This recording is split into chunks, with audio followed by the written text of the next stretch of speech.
I hope everyone's third chakra is wide open. I hope it's gaping. I hope you guys enjoyed that. I know I did. I that was really nice, actually. Okay. So I think we've done enough blathering from one day, and and our friend Dylan over here is he's ready to go. I think. I think he's amped, amped. Thank you so much. Namaste, everybody. Namaste. Nah, I'ma stay. All right, guys.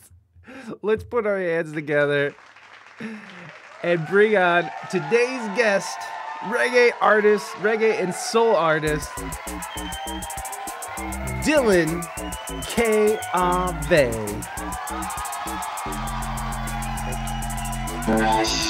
There he is. There he is, everybody. Hey, there he is.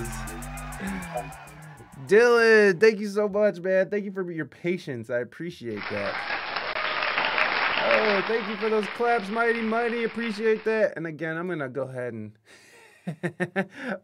and silence our alerts so we can concentrate on Dylan. How you doing, man?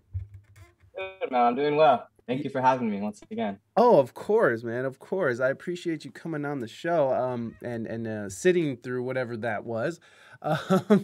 You're fucking dude. I love the layout of your house. It's like it feels so open and like just it feels Here in my living room. It's like also my little studio area where I'll produce most of my music, and yeah, man, this is where most of the ideas are created. Do you produce most of your own stuff?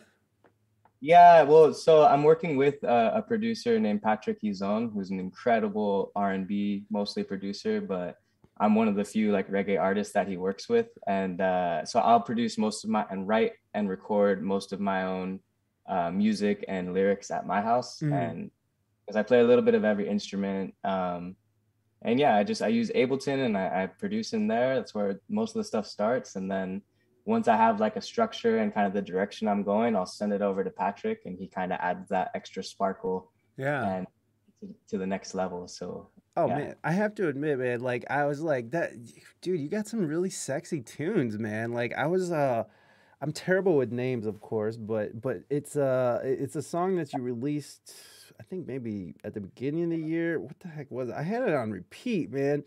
I wish I could remember the name. I'm looking it up. I'm just gonna take the time to look it up. That's what I'm doing today.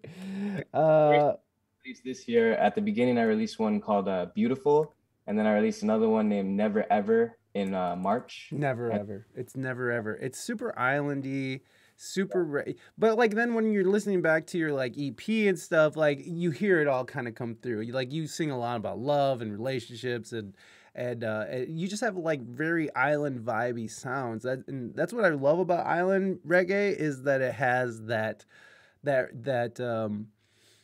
R&B feel to it. Do you have a big background in R&B? Are you a big fan of R&B?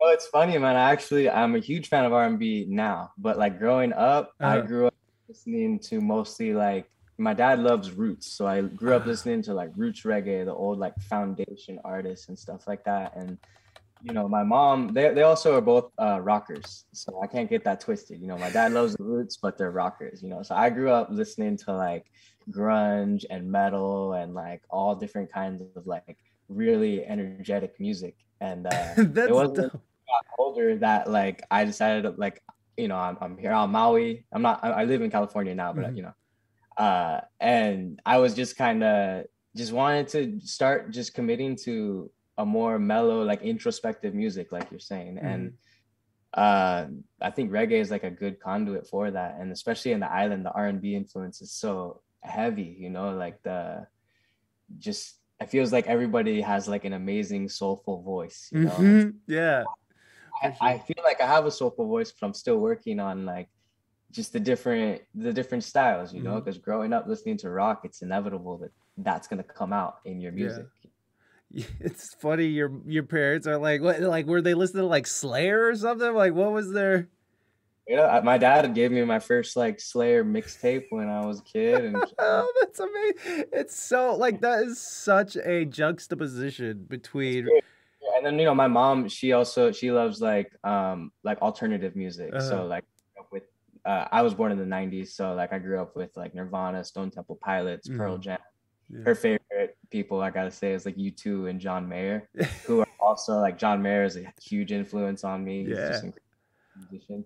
Whoa. And yeah, man, it's just crazy how like just all the different styles that were around me. And then once I started playing music, I kind of heard more of like R&B stuff, and Mm, really like that was something brand new to me, because wow. like the most R&B I grew up listening to was like, old stuff, like oldies. And like then even like someone like Sade was someone my mom was big into. Yeah. And you Yeah, know Sade is a shit. it was a new world for me, but I'm still just like I'm in love, man. I love them. Who's some of the R&B artists that you're digging on now that's sort of influencing what you're doing? Well, my buddy Orion's Song, who's another artist that is produced by Patrick Huzon, and Mm. he lives here in San Diego. He's an amazing songwriter and singer, and I really like his work. There's a band named Hiatus Coyote Oh, out they're of amazing. Yeah, I New love, Zealand. yes, man. I think New Zealand or Australia, but Oh yeah, yeah, it's one of them, right? I don't know. and I've been really big into um, like Sam Henshaw, Leon Bridges, Mm.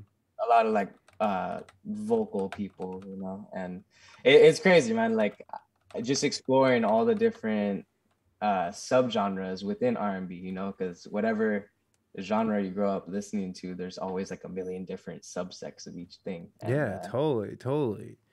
yeah, it's just crazy, man. Yeah, because like Hiatus Coyote is like, and you're right. They're from Melbourne, Australia. I don't know where New Zealand came from. Yeah, but but yeah, man, like Hiatus Coyote is like I don't even know what you call that. What do you is that like future soul based? I don't Kind of even. like soul-ish, but Yeah, like it's it's super soul, but like soul, like I don't even know, but it's yeah, very like experimental, it and I is. fusion based too, which I really like. They Mm, like song to song, and even within a song, they're jumping genre to genre. So it's like right. just it's a cool journey, and it's cool to like take inspiration from. Obviously, like the musicianship is just like way out there, like they're incredible. But and that's just one example, There's so many examples of different groups like that are just carving new pathways. Absolutely. I love that. I love it when bands just find a new way to do things. And it's like, because, like, especially like a band like Hiatus Coyote, they definitely put a crazy spin on what R&B and neo soul is. It's just like, I don't. It's undefinable. And like artists like Thundercat and Moonchild too have like just these crazy future soul band like artists that I don't even know. Like, and the beautiful thing about it is that the musicianship is at such a high level, and like it's like at such a high level I can't even touch it. It's like I don't even know, but you seem to have like a lot of great, um, you have a lot of great like production value, and I know you work with other people and you collaborate, but like what you do with the production side of it, like you hear the little the smooth little tones, like it's not like a choppy melody line like do do do do do do do. It's like very smooth, like bueno bueno bueno, like, and I know that was like a really crappy but you know what I'm talking about. Like when you hear like a reggae melody line, it's like very choppy. It's like do do do do do do do do do do do or something like that. But like when you have a very soulful thing, it's more just very smooth and bam bam bam bam bam bam bam bam. Out of that, like, when I first started playing guitar, I was so I was able to sing and play. And then as I came along further, there was no work in being a guitar player, was all on the keyboards. So like the minute I learned how to bubble, I started getting hired as a reggae keyboardist. Hell yeah. That's when Mo picked me up, and I got to do like the Cali Roots thing with him, and just do like little tours and all that, and back different artists, and that's where we met. Yeah. And yeah, so it's just interesting, man. Like my whole style of any kind of leads has always been like it's got to sound like something you could sing, you know. Mm, that is such a that's a huge, you know what, that was a huge thing for me to even realize as a, especially as a not solo artist, but like as a soloist, is matching what people sing, like, you know what I Yeah. mean? Like, so I had on Ari O'Neill. She plays guitar for like Lizzo and Beyonce and fucking just a plethora of amazing artists. And she's just like, I was just like, so where do you? I don't even know how it came up, but it's like, how does one, get better at like phrasing and soloing? And she's like, just listen to people sing and do Right. that. Yeah, and honestly, that's something that like a lot of R&B musicians, they take that into account. You know, a Mm, lot of like any instrument that you're hearing, whether it's keyboards or even the drums or the bass, like they're all the runs that you're doing mhm. is stuff that you would just like sing as you were walking. You know, like it's just little like it's almost like a voice. You know, Yeah. just everybody adding to the conversation. Yeah. Fast initially, you know. So Yeah, man. It's just funny that it's like it just like, how there's some things that you kind of know, but it just takes someone telling you for it to really sink in. And it's yeah, like that was one of those things. It's like, yo, just copy voice. It's like, yeah. oh shit, I didn't even think of that. Honestly, a lot of times once you figure out like, you know, how to do a cool lick or how to do a cool scale and you want to just like shred, Hmm. like that's not what the music is calling for. You know, you Right. want to really sit within your role and like hear what is coming out, what is supposed to be there. You know, a lot of times it's something really simple. That's Yeah. why in like roots, it's like those choppy leads that Mhm. make like the whole sound. You know, Yeah. it's like got the tight groove with all the syncopated rhythms Hmm.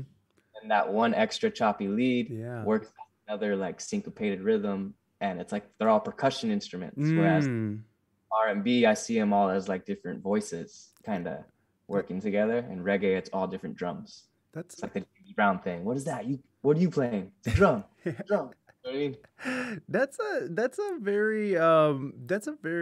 very good way of describing that. Like, you broke that down very nicely for me.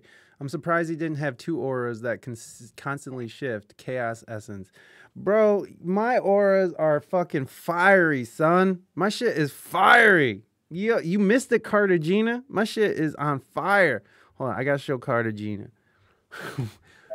That was really interesting, man. I've been trying to see about getting my aura read and stuff, Oh, but it's bro, it's so fucking cool. So, it's Car- amazing, man.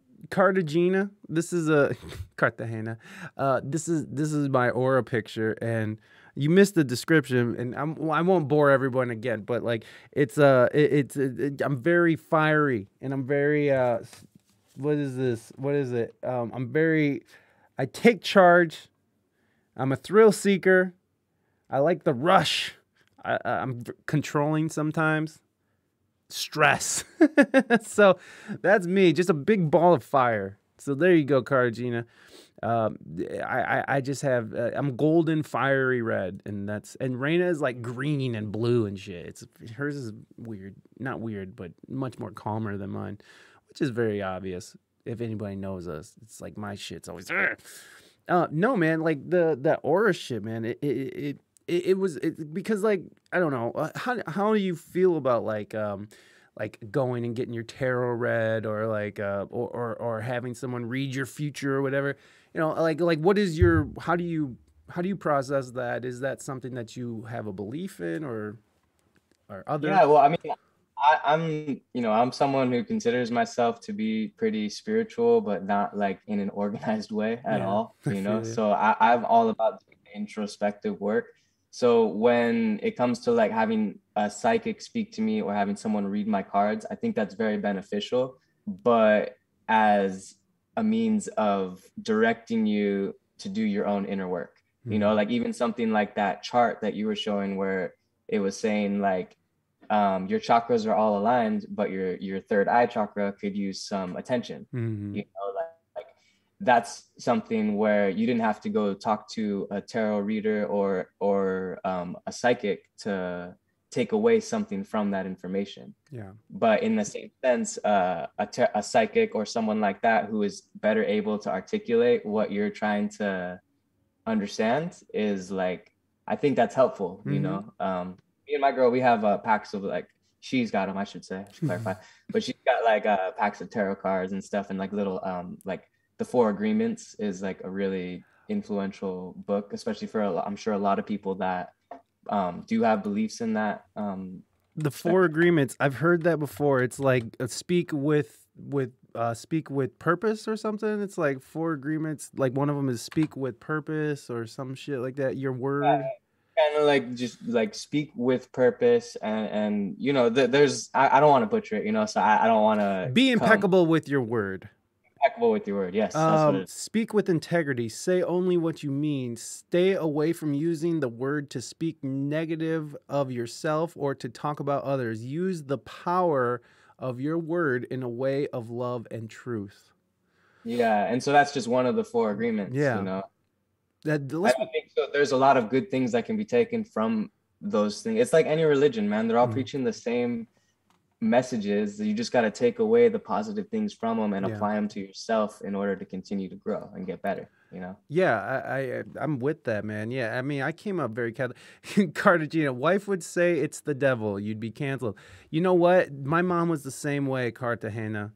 My mom is the same way. She's like, my mom's Mexican as fuck, and she's just like, that's the devil. But she's a little bit more receptive to it now that she's a little bit older. But man, she was go up a couple generations though.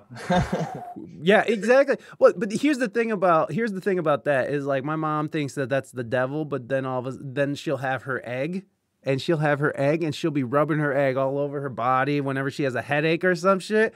So it's like, all right, mom. So you know, fucking psychics and tarot cards and auras, devil. But Santeria, totally cool. Totally cool, Santeria. We're good.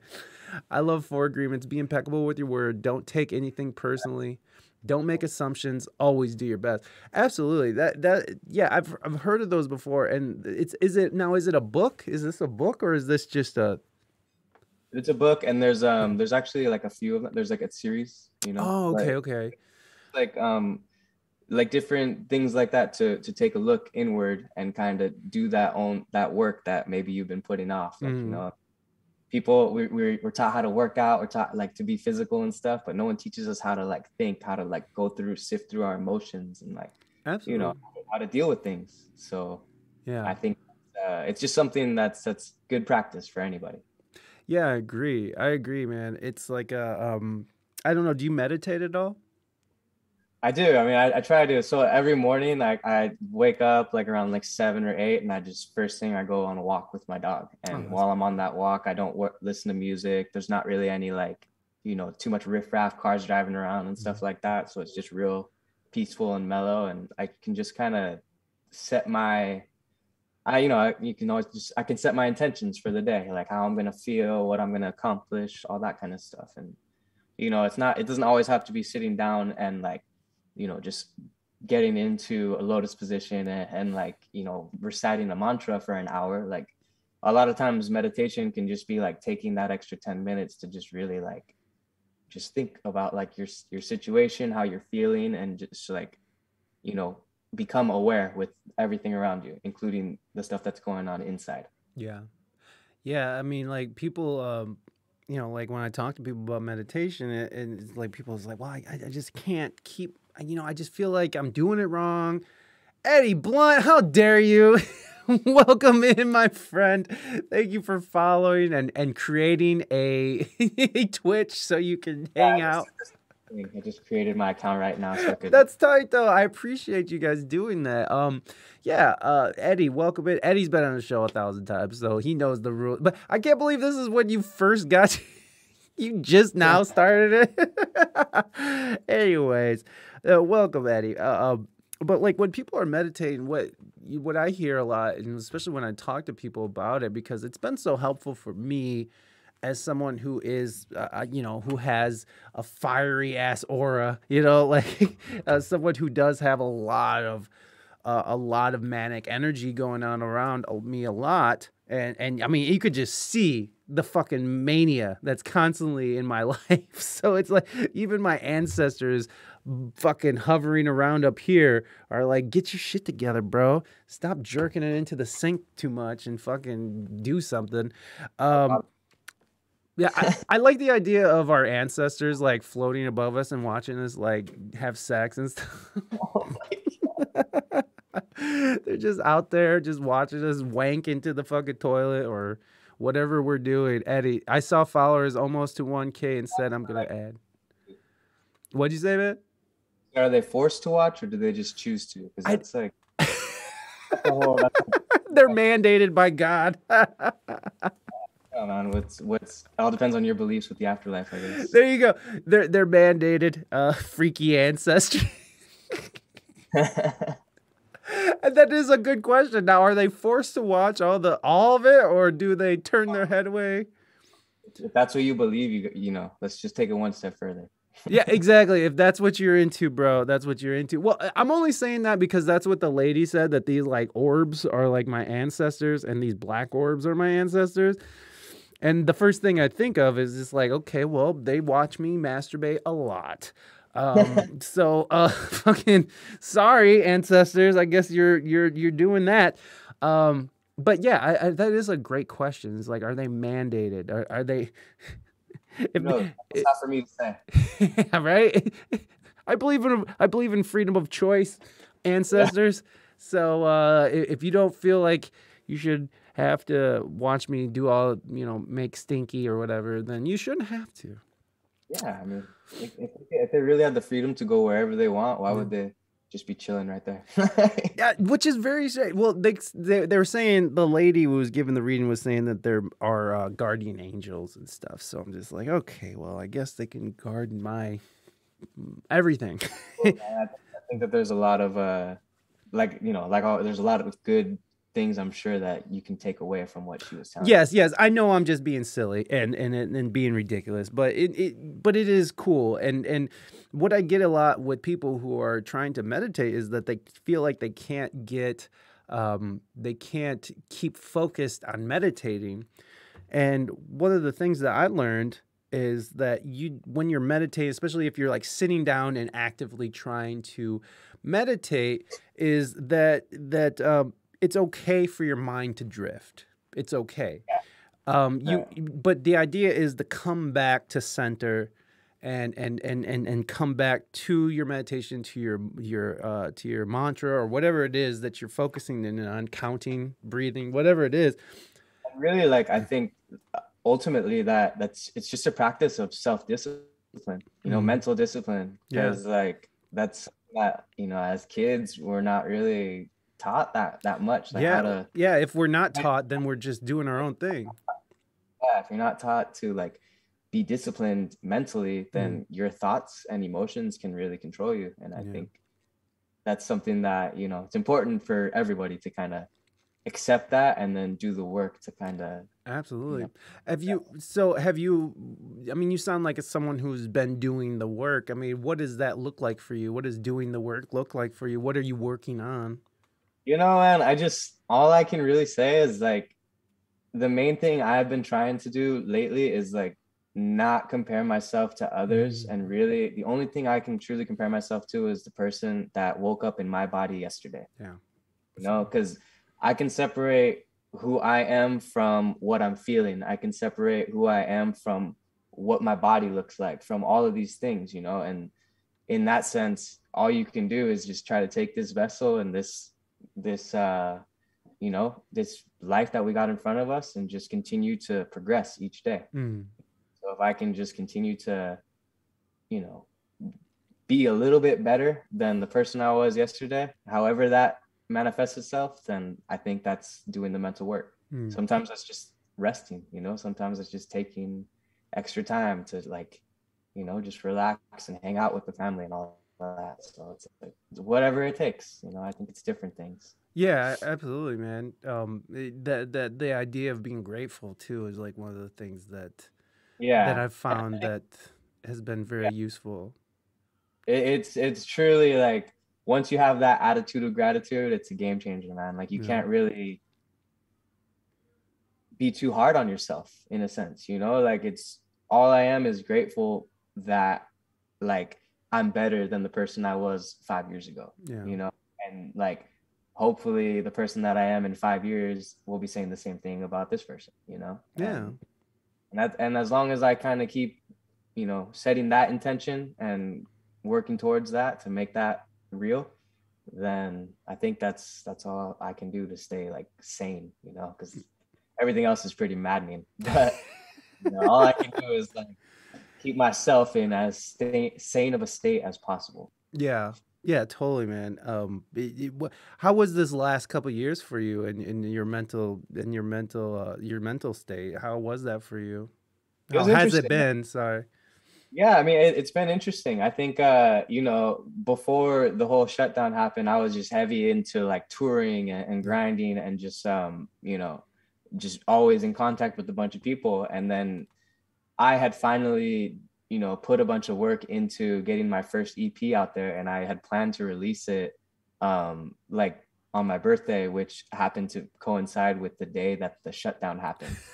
And I ended up like, I was like, okay, well, I guess I better not do that because I had a tour planned I had to cancel. I had all this stuff that I was just like, okay, well, I better put that on the shelf. And then, you know, thinking it was only going to be a couple months, and then like a few months go by, and I was like, oh, geez, I might as well just release this music and just see what happens and work on my online game, you know. Yeah, yeah.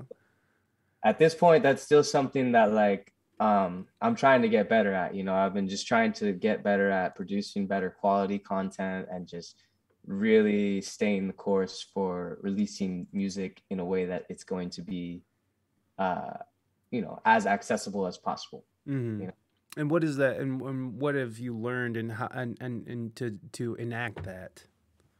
You know, it's crazy, man, because I'm always learning. I'm always like changing up what I learn. Like I think I come to one conclusion, and then it turns out that like I should probably be doing stuff the other way. Or I'll talk to someone, and then they'll kind of redirect me and refocus my attention and say like, oh, maybe you should put more energy. So I think it's changed. You know, like at first I was trying to just produce content all the time. Like let me get something out every day, Yeah. and you know, quickly it's just like it becomes like really like dry and like you're just forcing yourself to put out something that is not like it doesn't really do anybody anything, you know. It Yeah. doesn't do yourself any good in promoting yourself as an artist. So then I had to take a step back and really decide like, okay, the quality is much more important, and then deciding like that what I put out there has to align with the message that I'm trying to put out in my music. Yeah. And I think the main message in my music is like we're talking about doing a lot of that introspective work and just focusing on what you can do to make yourself better and learning to love yourself. So that mantra you were reciting in the sound bath was actually perfect, man, because that you know, not only is my new single Don't Know Much in the key of A, but that I'm learning to love myself so I can learn to love others. Yeah. That's literally the main mantra of like my journey these past few years. That's beautiful, man. Is there been a time in your life where you haven't been so fond of yourself? Oh yeah, man. I think that's a part of where the attitude of being grateful comes from, is recognizing where you were. You know, I Mm. grew up as very shy, very like just you know, in my own head all the time. I still have like one of those minds that races Mm. constantly, you know. So I do what I can to try to just teach myself to discipline my emotions, to take in those thoughts and filter the ones I need and the ones I don't. Yeah. And because yeah, when I was a teenager, and a lot of time, you know, when I was listening to all that like the metal and thrash and all that kind of stuff, like, you know, there was a lot of that. I can't put any of the blame on the music, you know, because I think the music is just a vessel for connecting with these emotions that you're feeling. You Right. know, it's like if I would have listened to happy music, I would have been happy. It's like Mm. these were just things I was feeling, Right. and this connected with me because it expressed that same feeling, you Mm. know. Yeah. And yeah, man. So I think I've definitely come a long way in learning to accept my faults and my shortcomings, and just take that not as like, you know, something to look down on, but as something to work on. Yeah. It's just, you know, always something to work on. Yeah, absolutely, man. Like the just I mean, just how we, I mean, just working on yourself and being able to. I really do feel like when you work on yourself and when you make when you make a big progress within yourself, that other people recognize it and it influences them to take that on for themselves, to take that challenge on for themselves. Is like, well, shit. If big fat ass Mike can lose 100 pounds, I too can lose 100 pounds. Or like if angry ass Mike can learn how to like calm his energy down and get it under control in a way that's acceptable to humanity, that I could do it too. It's just those things. It's like I really do think it influences and brings everyone up. The more you work on yourself, the more you bring yourself up, the more I really do feel like it inspires and brings other people up around you. It's true, man. You always want to lead by example, man, because people don't want to feel like, especially like if you are a musician, if you have a message that you're putting out there, people don't want to feel like you're preaching at them and then you're not living up. And that was one of my pet peeves when I first got into the music scene. Was like, I was one of those people that I put reggae up on this pedestal that like, it's all about clean living. It's all about like, being I don't know how to say it, but it's just about, treating your body. Really embodying the music and the message and like really taking it seriously, practicing what you preach. Yeah, man. And I think that reggae itself is a great vessel for that. There's not many genres of music where that's like a pivotal message within it. Right. But it's like, as you go throughout the scene and you meet all these humans that are saying these messages, like, not everybody is living in that way, is reflecting the messages that they're putting out there. Right. And when I first got into the music scene, I took that kind of to heart, and I kind of was getting a little bummed out, like, oh, well, that means that like these people are fake and like they're not really listening to their message. Yeah. But as I've come along and I now have messages within my own music, like I realize a lot of the times these artists are putting out these messages for themselves. Yeah.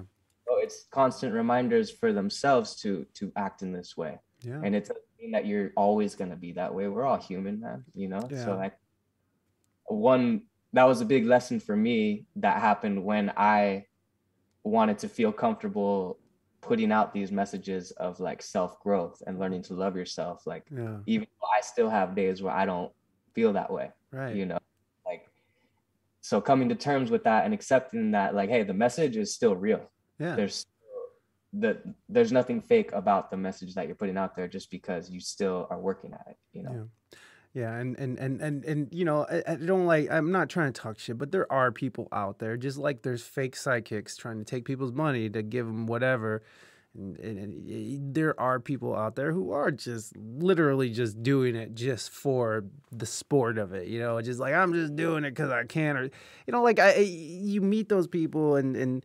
I don't know, man. And this sounds too negative. Let's not talk about that. Fuck that. There are some fake ass motherfuckers out there. That's what I'm saying. But at the same time, it's like, to me, because I've been called fake before, like I've dealt with all that kind of stuff. Like, and to me, it came from a lack of understanding. So like, when I can recognize that maybe some people are struggling with the same stuff that I've struggled with and are putting out that message as a means of a self-reminder, then it can help me to not kind of put that like judgment on them, because like the same thing. Like I used to get mad at bands that were like, playing reggae, but all they talk about is like partying and getting with chicks and stuff. And but at the same time, it's like there is a time and a place for all of these messages. Yeah, exactly. Like, times when we just need to let go and have fun. Yeah, and I think that there's a reason why all these messages can be heard and accessed, and they can all influence people,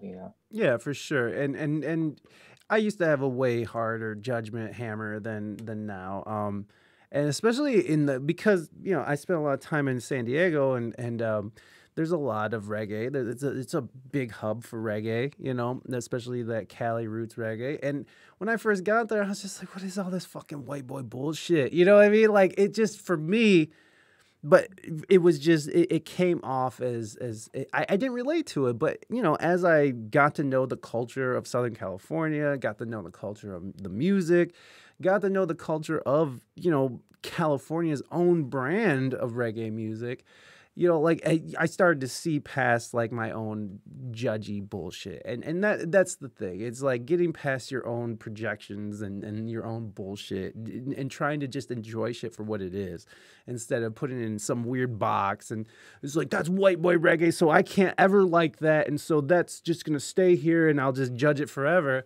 And then by the time I'm leaving California, I'm in like 20 fucking bands with like white dudes singing at the front. You know, so like it's not like Yeah, man, it's interesting, man, and I think there are some people who are just looking to label stuff yes, right off the bat without even listening or right. taking the time to, you know, resonate with the message. But like you said, like with that the California mindset, like dude, teenagers and young adults growing up in Southern California are never not going to connect with Sublime. Right, You exactly. the Exactly. message that is in that music, it resonates very deeply with the mentality that you're going through as you grow up in California, you know? Yeah, man. So it's like with the Chili Peppers, you know, it's like there's just, or Blink 182 when you're a teenager, you know, like every like American teenager, I feel like they had a little point where like Blink 182 was like, not whether it was influencing them or one of their friends or something. Like I feel like there's just that time and a place where the message just kind of works. And yeah, like in the chat, punky reggae party. Punky reggae parties. No, yeah, for sure, for sure. And that was the thing that I had to get past myself. It's just like, yo, it's not about that. It's not about white or black. And like and that's something I talk a lot about here on the show too, is like, you know, this idea of cultural appropriation. And that's kind of what I'm tapping into when I came to San Diego. It was like, well, a bunch of white boys playing black people's music. And it's like, well, if you look at the history of music and like look at how music has moved culture, moved social movements, it's always been a blended crew of folks. You know, it's always people, it's always like, even back in the jazz days, you know, Benny Goodman took out Lionel Hampton and Teddy, what's his last name? I can't remember his last name. Shit.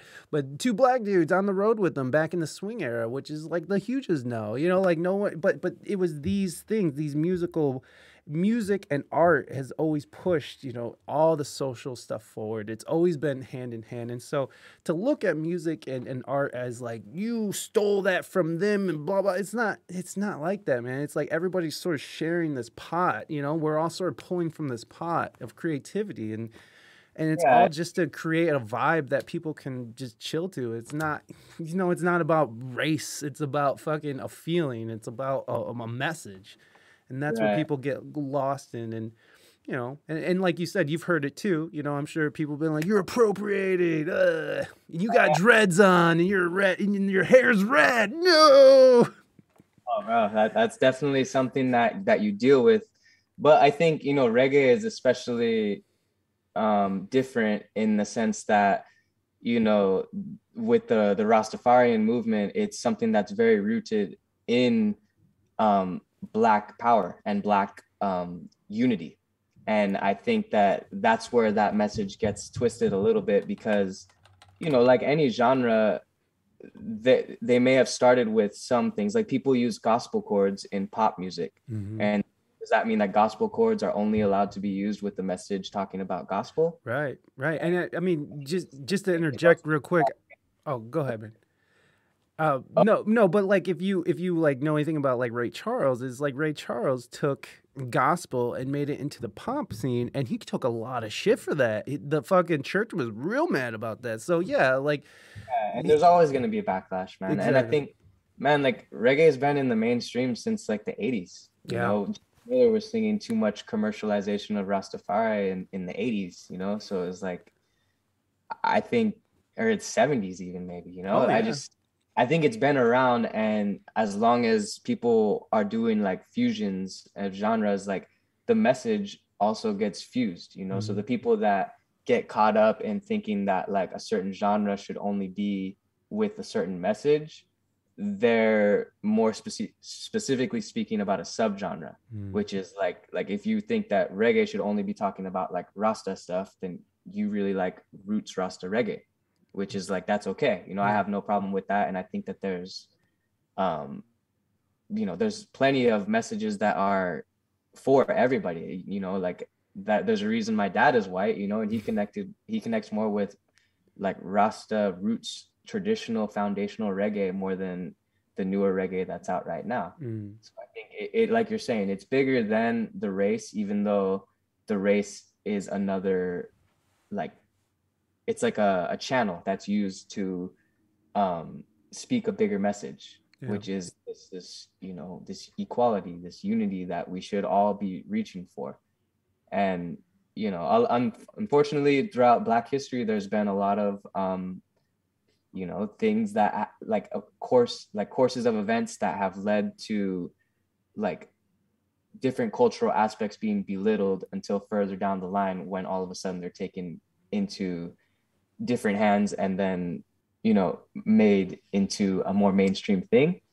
But again, like, I think it all comes back to like, if you're respectful about it, if you're still understanding where that influence comes from, you know, because as musicians, there's like, dude, there's like the same, we got the same 12 notes, you know, like the same chord progressions are going to come up, the same, you know, styles of music are going to happen. Like, and I still think that there's a unique individual message that everybody brings to the table with their own human experience. And that ultimately should be what we're trying to focus on. Yeah, yeah, but what do you say to someone then who is just like, damn it, Dylan, you're up there with your red dreads and you're singing your music, you're appropriate. What do you say to that person then? I'm okay with it. You know, I've dealt with it enough, and I can understand where they're coming from. You know, people, if you have like a limited, and it's not like, you know, I wouldn't respond in like, oh, you have a limited understanding of dreadlocks because dreadlocks come from ancient society. Like, you know, it's not like you go into that. Like, Right. nah, you just take it for what it is. Like, people, when they speak and when they, through their actions, they're showing you their level of understanding. So all I can do is respond with that same, like, just understanding, you know, like, I understand where you're coming from, and I'm sorry that you feel that way. You know, like, I don't mean any disrespect towards Black people by wearing my hair in this style. That was never my intent behind wearing my hair in this style. I have really curly, nappy hair like Eddie Blunt.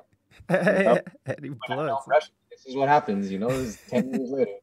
So, I mean, Yeah, yeah, no, it's a weird time to be an artist, you know, like it's just it's it is. But I think as an artist and as anybody on social media in general, like, if you're putting anything out there that has to do with you, you better be ready for people to judge it. yeah. Like, be ready for people to have something to say that doesn't align with what you think you're putting out there. And that doesn't mean you have to, like, because I don't really like the whole, like, the echo chamber thing where everybody just only kind of has people just blowing smoke up their ass and kind of like this, you know, pushing these things that get a lot further than they maybe should if we had some civil discourse, you know, like if we had actual conversations with people that don't think anything like us, then I think that our opinions and our judgments they would deteriorate a lot faster. You know what I mean? Like, we would come to a greater collective understanding. Yeah. The more we talk with people that actually disagree with us. Yeah, yeah, and that's one of the things that I try to do on this. Actually, me and Eddie have a mutual friend who definitely, and you might know him, but I don't know. His name is Offbeat, who and he and he, you know, he's full blown, you know, I love Trump and all this stuff, and I'm not hating on Trump supporters. That's not what I'm here for. But like, you know, he's definitely very vocal and he's rude about it too. But I love him and he's my friend, and like we've been through some really good times together, and I would never let the fact that, you know, he has some, you know, some bullshit ideas. Not to say that voting for Trump is a bullshit idea, but I'm just saying that he has some bullshit ideas that I call his ass out on all the time. But I still love him a lot, you know? And like, there's nothing that would, like, I mean, he would really have to do something terrible to me and my family for me to be like, fuck that guy. But we're so quick to be like, oh, you like this Dave Chappelle thing. It's like, oh, you like Dave Chappelle? Well, now you're a Trump supporting white supremacist fucking transphobe. And you're just like, whoa, what happened? Whole joke that he was making, you know, like I'm sorry, what'd you that's the say? whole. I think that was kind of like the whole joke of what he was making was like that this is what people will do. Like he said it the whole time, Mhm. like as I'm saying this, I'm about to be called a transphobe. Like he knows exactly what's gonna happen. Yeah. And I think that was the joke of it, that we're so like looking for someone to like to put the blame on instead of just like focusing on ourselves, you know, like Yeah. if you have something going on, like if you feel a certain way about you know, certain beliefs, like that's your thing. That's what you got to work with. It doesn't affect anybody else's like beliefs, you know, because beliefs are one thing. But I think when people start to get more passionate is when like, you know, you see the meme all the time where it's like we can disagree on topics all we like, but if we disagree on like human rights, then that's where I draw the line. Right. And it's like I think just all the media is really good at creating these sensationalized things to just get you to like doesn't matter, just pick a side, Yeah. you know, like just be quick to pick a side. And I think all the time it's always a bigger picture than that, you know, like even things that we think are such as simple as like a human rights issue, like if it was just as simple as that, then it wouldn't be still an issue right now, you Yeah. know, like I don't think it's something as simple. Like obviously we know that there are plenty of changes that we need to make as a society, you Mm. know, like that's something that we've known for a long time. Yeah. But I think people are just looking for a quick place to put the blame instead of understanding that it's going to take a lot of collective effort of ourselves. Yeah. You know, we all can collectively put in that effort to try to work towards something better and something where we can all be a little bit more unified. Then I think that's, you know, that's the bigger picture. Yeah. But it's hard, man. Like the media is really good at what it does, you Yes. know, straight up. Like it's always has been. And I think it's just important for us to really have control over our own like understanding of when we're being influenced, when what we're saying is actually just reciting what we've heard, or like when we need to do more research, when we need to take a step back and just say, hey, it's not my time to speak on this, Yeah. you know. Yeah. Yeah, man. And that's one thing that that was one of the things that really stood out to me, especially with this aura thing, is that, you know, like I have this fucking little tiny fucking, you know, little tiny third eye, but look at this throat chakra always shit talking. It's like, you know, even for me, and I've been doing this podcast for years now, but it's like I'm just learning how to sort of to pull back and to not just talk, to let other people talk, to actually listen. And I think that's one of the things that I'm really, that's really helping me focus on getting this aura thing, is like really, you know, internalize things, understand it, and don't just start like speaking on it because you're upset about something, you know, and which I'm very quick to do. You know, I'm very quick to just be like, this makes me mad, fuck this, you know. And there's more to it. And also I need to work on my laziness, because that needs to go too. But still, it's still like one of those things that people, you know, it took me to start a podcast, go into it for 7 years, and like really eat a bunch of shit, you know, learning how to talk to people on the way. But most people, you know, most people aren't going to take that endeavor on learning how to communicate well with people, or learning how to communicate in a way that's productive and not just like one side. It's like, hey, I fucking voted for Biden, I voted for Trump. Well, fuck you, fuck you. You know, it's like there's that. That's the thing. That's where it ends. You know, like having the ability to look past, you know, look past these narratives that are supplanted into our brain in the first place by what we're watching on the TV and the internets and stuff. But it's, you know, looking past that and seeing a human being and not seeing a label. And it's like, oh, I'm talking to a Trump supporter, I'm talking to an anti-vaxxer, I'm talking to, you know, whatever. You got to get away from that because man, every single person that you talk to, they have like a life story that has led them to this point with Yeah. these beliefs, with this understanding of the world, you know. And to just write them off as one label based off of one of those beliefs, that, you know what I mean? Like, I think that's very, it's short-sighted, you Yeah. know. It's very like, you lose a lot of like potentially really meaningful interactions when you write people off like that. Yeah. And yeah, I think that's just something that we can try to get away from as a society, but at the end of the day, all we can do is like, as individuals, we can try to make that extra effort when we recognize ourselves heading that way, to just like be like, oh, hold on, I'm not gonna let myself write that person off. Let me Yeah. just take an extra 5 minutes and listen, Yeah. even what we think might be a bunch of nonsense, like what, Yeah. who knows? I still want to hear it. I still want to hear it. Yeah. Well, and like where it gets messy is that, like, there's people out there who are like, don't even listen because that's violence. Like whatever they're saying is violent. Like and not in like I'm hitting a person in the face with my fist. It's just like what they are saying, their words are violence. And like that's really hard for me to get behind. I understand what they're saying, and I understand that what people say can lead to some real world fucking ugliness. Mhm. But sitting there and saying, I like Dave Chappelle, and someone saying, that's violent. Yeah.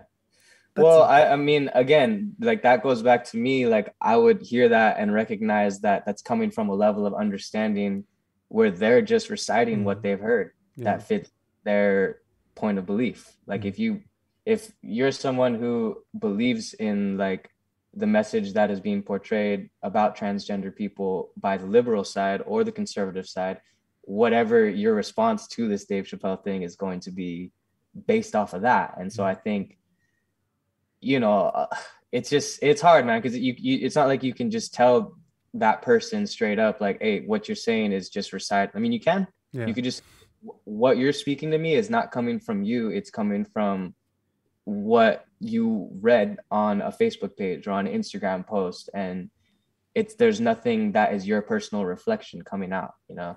Someone that I just like started watching recently was Jordan Peterson. Oh, And yeah.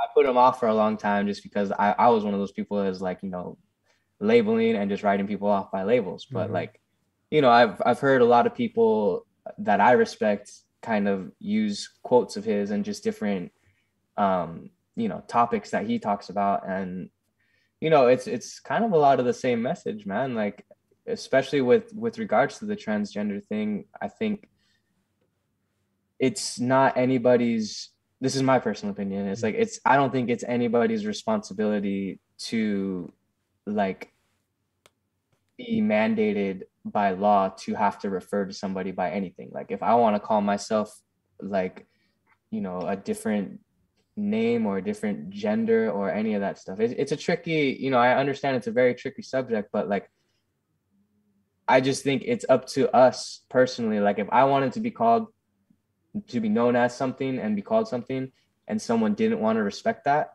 it's only up to me to know how I'm going to respond to that. And I don't think that it's really necessary to try to force that person to accept where I'm coming from. All I can do is understand where they're coming from and just accept that they're not seeing it the same way I do, and then I move on. But I wouldn't take extra time or effort to like go and bash or like go name calling and like, Yeah. because I don't think that helps. I don't think that's helping anybody grow. No. I think No. just got understanding. That's it.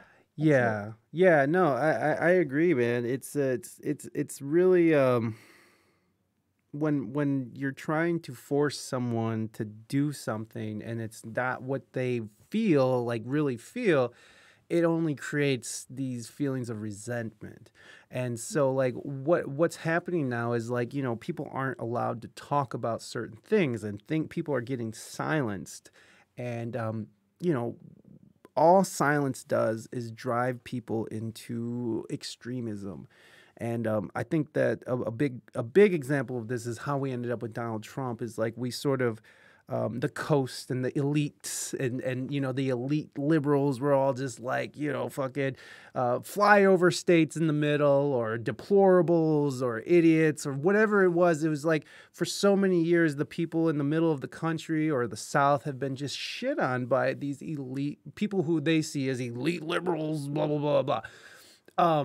And they were like, okay, well, you know, okay, well, I'll show you. I voted for Obama last time. I'll show you. I'll vote for this fucking loudmouth. And then that's just an example of what happens. But, you know, people who are silenced and who don't get a chance to speak and who don't get heard, they end up fucking reverting into extreme circumstances. And, you know, it's just how we end up with people with masks on, you know, burning down buildings, or people with red hats on, fucking walking around with tiki torches. You know, it's just like, or people running people over in protest or shooting. Like, we're reverting to extreme reactions because no one is allowing each other to be heard. And the conversation is just being cut off at the knees. And it's just like, well, holy shit. That's where I think that that echo chamber is really playing a big role, man. Like, cause you know, we all of our groups and our peers and stuff, like they're very important, but it's important to be diverse with it. You know, like if you're just surrounding yourself with people who are just gonna like the little pigeon, the seagulls and Finding Nemo, it's like mine.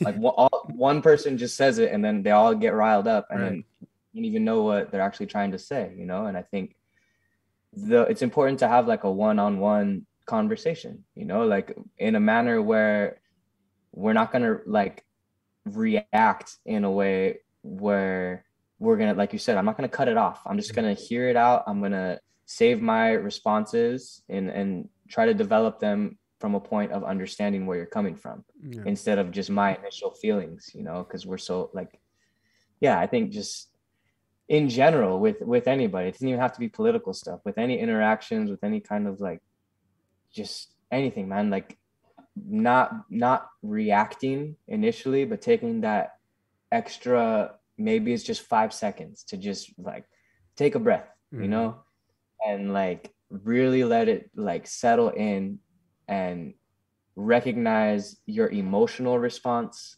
versus like your like thought out response, if that makes any sense, you know. And I always hate to like belittle emotions, because I'm one of those people that's like, I'm really big on like paying attention to your emotions, but at the same time, it's like they're just a part of you. There's emotional side, there's what like your logic and your history and your upbringing is telling you. There's, you know what I mean, there's all these different things go into every reaction that you have. Right.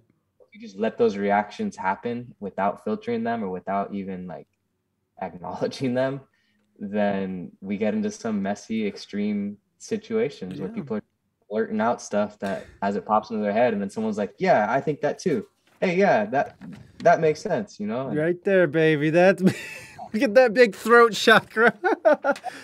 yeah, I'm sure that you're someone who's like, you know, on like generally speaking, a pretty level-headed person, and a pretty like not like gonna just openly talk down on other people, you know. And sometimes yeah, well, I mean, I don't know, I'm just guessing. That's just like a bigger reflection of like most of us as a whole. Like we see ourselves as like being very down to earth and understanding, but when it comes down to it and it's put right in front of us, a lot of us probably talk a lot more than we listen. Yeah. And that's one thing that, you know, that I mentioned is like, I've learned that a lot. That's the biggest thing that I've learned from this podcast, is just to learn and not just blurt shit out. And that idea of taking a breath, like that was something that I'm just learning how to do as a person in life, is like taking that breath and not saying the first fucking asinine thing that pops in my head, because it's like, you know, you have a partner, so you know how it is interacting with another person you live with and you're intimate with. You know, sometimes things are wonderful. Most of the time things are great, but sometimes things, you know, there's a disagreement. And there's times when I could just listen and just take it in and accept what they're saying and being like, you know, grateful that they're saying it to me and not just keeping it locked in, because they could just keep that shit locked in and let it eat away at them. So anytime they see me, all they have is resentment and hatred and vitriol. So it's really good that she's being open and honest and taking it for that, and not just responding with something that's just going to burn shit down, because it's like, why is this bitch fucking telling me this shit? She don't know what the fuck, blah, you know what I mean? And then what? You know, it's like 2 weeks of fucking just being mad at each other, and and your house is unbalanced now because fucking you decided to not think before you puked out those words. Yeah. It's just one of those things that I've learned that's so useful. It's like sometimes just shut the fuck up. Yeah, man, that's something that I have to work on as well, because a lot of times, when things do happen, it is that those quick responses where it's like, you know, you're just so sure that what you're about to say is right and it makes sense, you know, because it makes sense to you. Yeah. But then once it's out there, you know, it's something that you should have waited an extra second so they could have gone a step further with what they were trying to say, you know, like, yeah, it just communication, man. Because like you said, the crucial point, which is like, you got to be grateful that they are saying it to you, you know, because most of us bottle up our emotions and we don't talk about what we're feeling until it's too late, until it's already overflowing out of us. And then we're just reacting and we get these extreme, you know, like statements that are made. Yeah. You know, a lot of times it's just like, if we're upfront and just say like, look, I'm coming at you, this is just like how I feel, and like I just need you to listen. You know, that communication can be had, and if the other person can receive it respectfully, that's crucial, man. That's how we can come to a deeper level of understanding, and a level of intimacy with your partner. Yeah, for sure. Just you hear that, folks? Just shut the fuck up. Yeah, man. Listen with an open heart and shut the fuck up. Open heart, closed mouth. How about that? Not doing. Open heart, shut the fuck up. Yeah, man, and it's, you know, it's a struggle, because, you know, there's times when we react too much, and there's times when we feel like they're reacting too much, and it doesn't even have to be your partner; it could be anybody. Oh, anybody, yeah. I mean, it's just partner's a good example because they're so connected to you, you know. And then, so if that person says something to you that you generally listen, you know, and if it's a rude thing they say, that generally hurts more than what some rando says on the internet.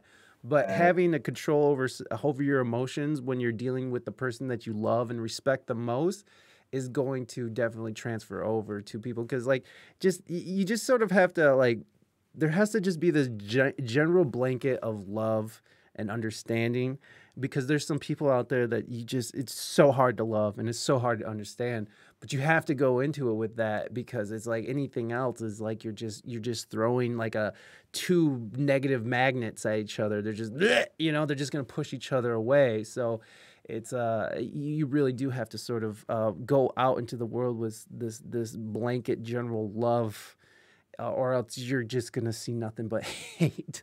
Yeah, well, something that I kind of saw and I try to take into account as well is like, when you listen, are you listening to understand, or are you listening to respond?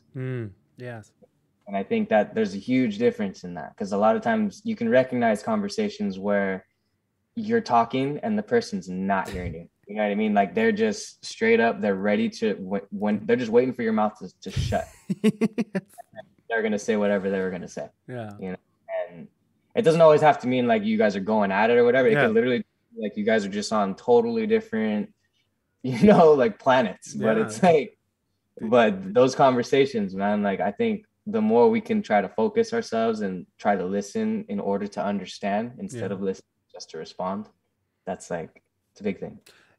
Yeah, for sure, man. It's like after a gig or something, like a good show or something, and people want to talk to you and stuff. I used to be like, because of my own, just because I'm an anxious person, and I like solidarity and being alone and stuff. So like after gigs, it can be a little hard for me. And I used to just come off a little, just kind of like just resting bitch face, and just, you know, like if someone was talking to me, I was just really short and like, oh, thanks, thanks. But now it's just like, man, like I find it, not only is it a good exercise just to sort of train yourself to be more outgoing and be more, you know, get outside of yourself to just like jump in, but it's also like you're going to leave a great impression on this person who's going to want to come back and see you again. But this, because I have this fear of talking to people generally, and I don't like just talking, and like I'm always nervous, and even now my hands are all wet and shit. But like actually sitting and talking to them, like, hey, what's your name? Like, and talking to that person instead of being like, oh yeah, thanks, and I'm gonna go hide in the corner so I don't have to talk or make eye contact, and actually leaning into it. It's been so helpful, and it's just, you're gonna leave a better reaction and better mark. And the, you know, a big thing is just getting past your own bullshit, and challenging yourself almost daily to get past that shit. Right, man. It's kind of just like get over yourself, you know. Like I struggle with the same thing, so I can say that because I know exactly what you're feeling, man. And you know, when I started performing as a solo artist was Yes. when it forced me to kind of like, okay, dude, you can't just hide behind the artist anymore. Like Nope. this is your thing, you know. You're the one now. You're the guy. People to have anything positive to say, like you go talk to them, you know. Yeah. And one of the main things that like it's good practice, if anything, like at my solo shows when I'm doing my looping thing, like if someone walks up and throws $1 in the tip jar, like I just make sure to just stop in the middle of my line and just thank them, Yeah. like straight. You know what I mean, like even if it's just a little thing like that, but a lot of times like people, they connect a little bit more, like Absolutely. when you acknowledge that they're acknowledging you. You know what I mean? Hell yeah. Yeah, totally, man. It's, you know, you always see that thing where it's like when you're tipping at a restaurant and the cashier's got their back turned, so you wait until their turn to you, and then you drop the tip in so they see you did it. Yeah. But you know what I mean? That just comes from like we want to feel like our appreciation is being acknowledged. Yeah. Yeah, exactly. Yeah, it's like when you know, you let someone over on the freeway and they just fucking drive on. They don't even give you the wave. You're just like, what happened? Oh, nice. I We have slowed down. I've got cars on my ass and everything. There's a social contract, you son of a bitch. Yeah, no, yeah, just man, gratitude is huge. But the idea of like really running towards your social fears or your fears is such a huge thing for me that I've found. That's been very helpful, and I'm guessing that's probably been helpful for you to sort of lean into this whole like come outside of your shell. You know, we share those similarities where we're you know, we're just introverts. We're in our heads, and we like our solitude, and we like to think and stuff. So, but like leaning into being uncomfortable has been very helpful. I mean, would you agree with that? Leaning into that? Yeah, man. I think that nothing could be more beneficial than leaning into the parts of yourself that you aren't comfortable with. You know, that's what they call doing your shadow work, you know. And I've never heard that before. yeah, man, that you can look into that, doing your shadow work. What does that come from? What kind of practice does shadow work come from? Well, it's basically, I think it's just I mean, I could be wrong, but I think it's just a term that they use to describe like working on the darker aspects of yourself, you know. Because sometimes we just, especially with social media, man, that's a huge thing. It's not real. Everybody's putting out the most like, you know, matriculated and like formulated version of themselves in order to try to make themselves seem as cool as possible. Yeah. I know this because I'm doing that. That's why I have social media. Right. But I recognize that that's not really me. That's not really the full like human that is me. Right. You know, doing the shadow work is specifically focusing on the parts of yourself that are undesirable, that you lock away, the parts that you don't like to show people. And just like you said, leaning head on into them and working through them, you know, because a lot of times they're rooted in, you know, stuff from things we were told as kids, maybe like even growing up. Like it's funny how like I remember because I dealt with like bullies and stuff like that in school and all that. So it's like I remember every little thing that was said to me in a negative way all the way since I was a little kid, Yeah. you know? And I think that's very common. We take more to heart these criticisms about ourselves rather than people like encouraging us. You know, like encouragement a lot of times goes in one ear and out the other. Because Right. it's like you especially like if you want to appear like modest or whatever, like you just like, you know, someone thanks you and tells you how great you are, you always want to be like, oh, thank you, I'm not that great though, you Yeah. know. But you know what I mean. But Yeah. then when someone criticizes you, you're like listening, you're taking notes, and then you go home and you dwell on that all night, and it's like, you know what I mean? Why is that though? I know. And Yeah, out of all the like all the good jobs, you heard one thing, and that's the one thing that's you're hearing all for the rest of the but night. see, that thing can be the root cause of this like this belief that starts to develop within you, and that starts to show itself in these qualities that like you might not like, you Yeah. know. Yeah. Really taking that time to get down to what is this root thing that started me on this, like when did I start feeling this way Yeah. about myself, whatever like it is, whatever Yeah. the part that you're working on, you know. And I think, you know, whether it's like body sensitivity, it's like if I grew up and I had like, you know, people were commenting about the way my body looked, or like the way like my skin is so white, or like, Mhm. you know what I mean, different things like that. And Yeah. then you take all that to heart, and then you'll start to develop this like this self-image that's based around these things. Yeah. Start to believe the things that the self-image is telling you, when it's really all coming from that little comment that was made years ago. Yeah. Yeah, So man. I think that, you know, taking that time to do that shadow work is like, man, that nothing could be a more like feeling of lifting a weight up off of your shoulders than that. Yeah. Yeah, man. I think you're right. And here's like a little, I don't know what this is, shadow work reading and assessment, but it's this it's just I think this is a book, but it says shadow work is said to be one of the most authentic paths to enlightenment. Shadow work exposes parts of you that have needed healing from adolescence, parts of you that are far from perfect, that have possibly led to abandonment issues, repression, attachment issues, deep rooted insecurities, etc. Yeah, Yeah, man. man, shadow work. Damn, I didn't even know that. That's some real shit. That shadow work. So, no, is it? Do you know what Tim Ferriss is? Yes, yeah, yes. I heard him talking to.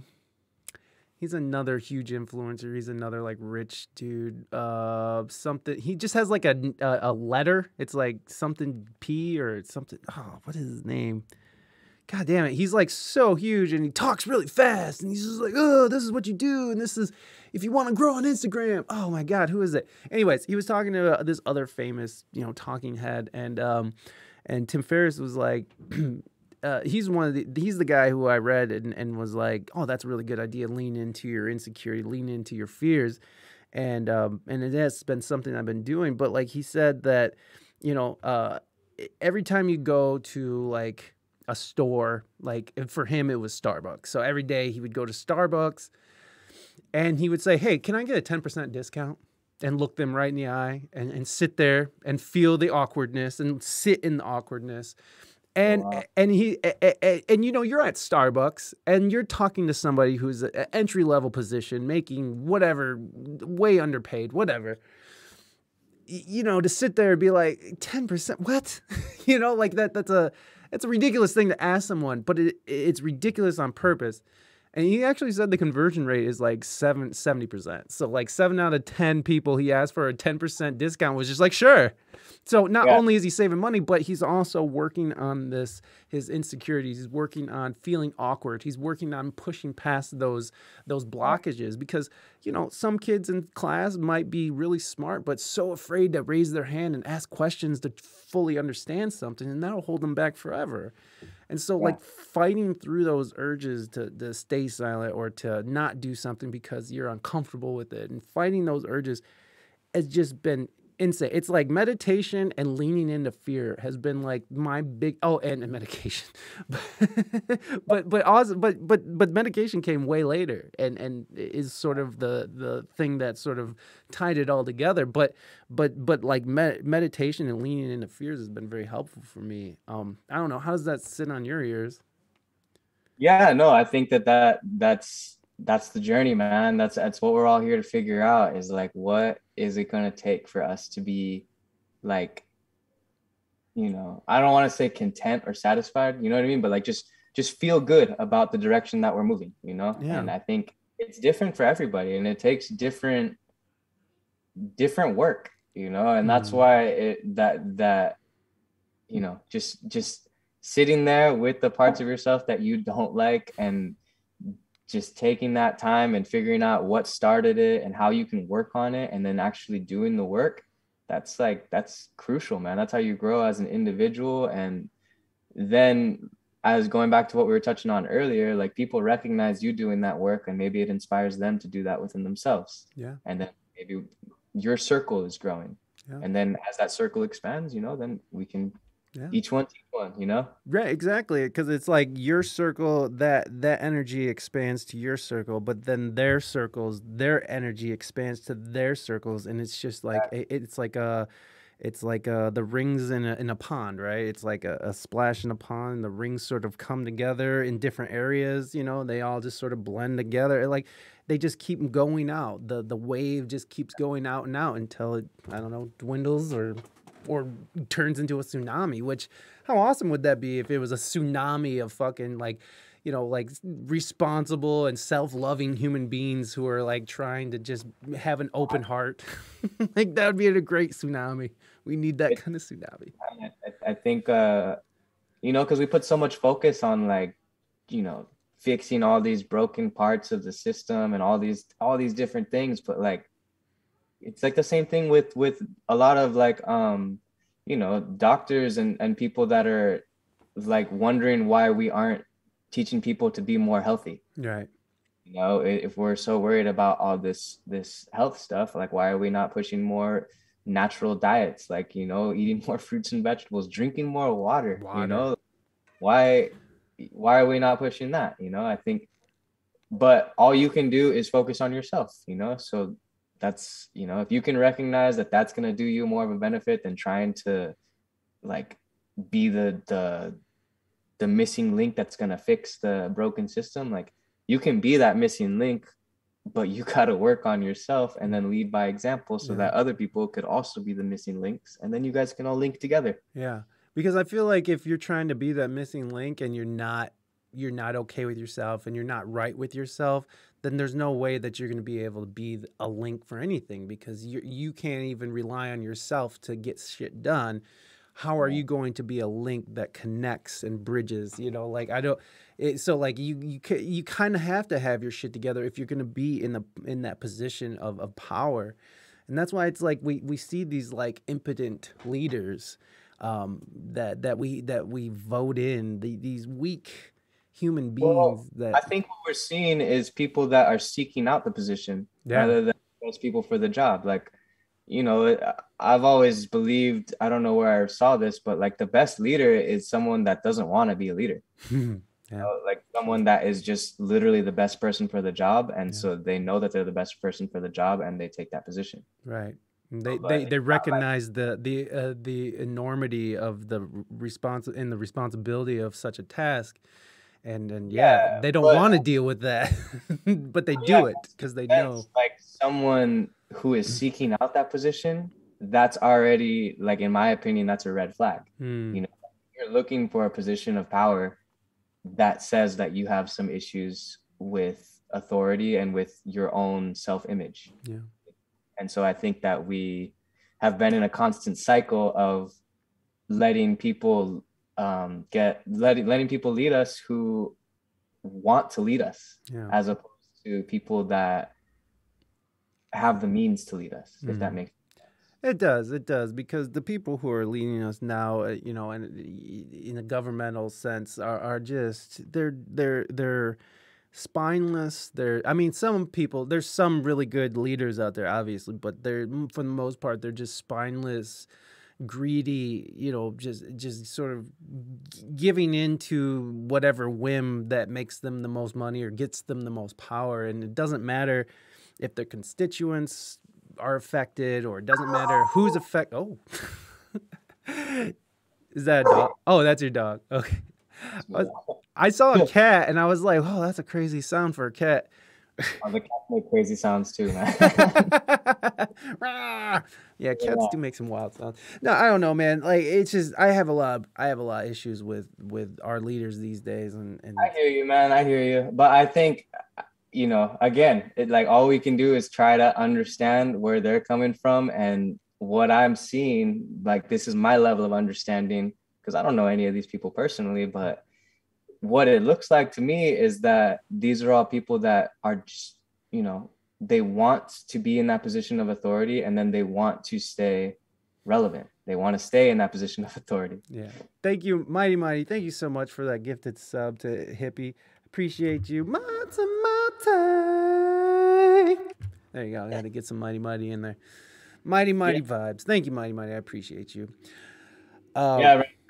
I don't know. I think like honestly, it's just I try not to like hate, but more recognize like a lot of these people, they don't have any control over anything, man. Even the people that like we think are making all these decisions, like, dude, they got teams behind them. Every word that is spoken out of their mouths has been pre-planned. It's not like you really get the chance to dive into these people's like true train of thought, you know, because that's all like, you know, that's all I can say. Like, it doesn't mean I agree or Yeah. disagree with what these people are doing. You know, Right. obviously I think things should be better. Yes. Should be better. Yes. You know, but I think I don't want to just be quick to, you know, write off all these people as like just a bunch of idiots. You know, like I think they're tactfully like weaving the way to stay like keep themselves in the picture as long as they can,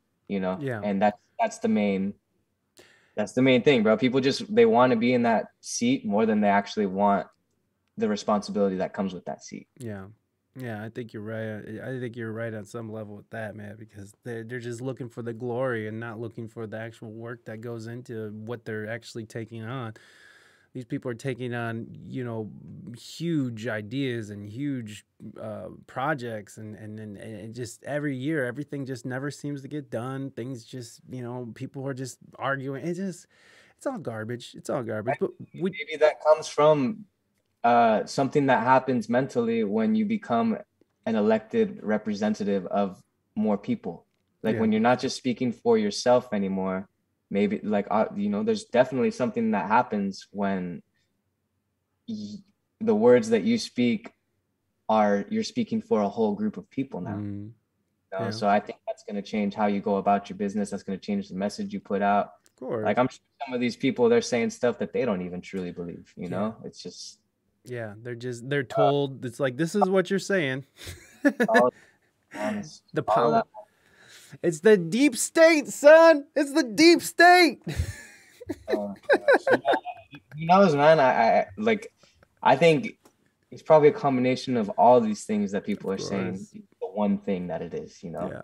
Oh yeah, no, it's definitely like a mix of like egos. It's a mix of corporate interests. It's a power, you know, momentum of what we've been doing as a country. You know how business has been, you know, like the business of being a politician in this country has been running this way for a very very long time. So it's like we're just going on the momentum of what we created for ourselves. So you know, whatever. Yeah.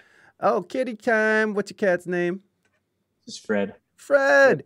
Did you know that that on Halloween, around Halloween, the shelters tend to take their black cats, off of the market until the time passes in fear of ritual sacrifices. That is very sad to hear. It's very sad. I just found out. Fun fact for black cats. But it's nice though because I mean it's better that they are that they're protected than they are, you know, fucking sacrificed to whatever weird god someone's sacrificing them to. We do have a question from our chat from Papa Sweet, who is also a great podcaster in his own respect. And casual cognition, everybody, go find yourself some casual cognition out there anywhere you stream your podcast. He asked, what are your thoughts on reggae as a music genre? I feel like reggae has a much more powerful message than people expect because it comes from such a relaxed package. So, Okay, that's a great question, man. I think reggae is one of the most like deep and multi-layered genres that there is, you mm, know, because there's such a rich history of like knowledge and actual history and just messages of like revolution and power that is in this genre. And I think that the style of music, it really, it's the perfect tool. It matches the message perfectly because it's so many syncopated rhythms, you know, like a lot of times when you hear reggae musicians talk, they're all talking about different percussive rhythms, and all of that blending together creates this melting pot of everybody just doing one part of a rhythm to create a bigger rhythm. mm, And I think that speaks to the ultimate message behind the genre, which is working together in unity, you know. And that's why I think reggae is such a powerful tool for whatever message you're trying to get across, because when people hear that syncopation, that working together within the music, that message that you're putting across, it comes through in a way that's bigger than just the person saying it. You know, you're a part of this bigger collective thing, this bigger sound. yeah. Yeah, I don't know if that, I hope that answers your question. I think that was beautiful. Yeah, I mean, I personally, reggae music is just, especially in these last few years, has really become like a source of comfort for me.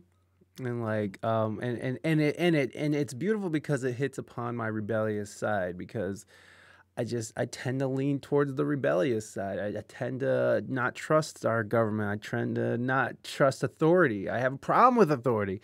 All these things are run deep within the reggae music, you know. So the reggae music, uh, reggae music, and so like for me personally, it's like a very meditative and peaceful thing that touches on my like just my fuck you. I'm not. I won't do what you tell me sort of attitude, Yeah, because but it's like a nice way, you know. of course, but I mean, there's some songs on there where they're talking about some brutal shit. So I mean, you know, like it's not like reggae is all peace and it is peace and love, but but some subject matter can be pretty fucking harsh, just like in the Bible. It's not all peace, love, and Jesus. It's And I lots think more.